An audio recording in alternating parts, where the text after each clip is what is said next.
જૂનાગઢની મેંદરડા તાલુકા પંચાયતના સદસ્ય દયાબેન મકવાણાના પતિ દીપક મકવાણાની ધરપકડ કરાઈ।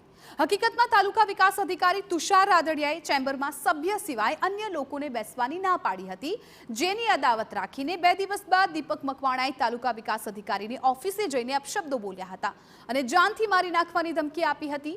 એટ્રોસિટીનો ખોટો કેસ કરવાની પણ ધમકી આપી હતી, જે અંગે તાલુકા વિકાસ અધિકારીએ ફરિયાદ નોંધાવી હતી। તાલુકા વિકાસ અધિકારીની ફરજમાં રૂકાવટ અને ગેરવર્તન કરીને દાદાગીરી કરતા દીપક મકવાણાની તાત્કાલિક ધરપકડ કરાઈ। ઉલ્લેખનીય છે કે દીપક મકવાણા અગાઉના 2 ગુનામાં પણ સંડોવાયેલો હોવાનું સામે આવ્યું છે। તાલુકા વિકાસ અધિકારી છે તેમની ચેમ્બરમાં આવેલ અને મન ફાવે તેમ ગાળો બોલવા લાગેલ હતા।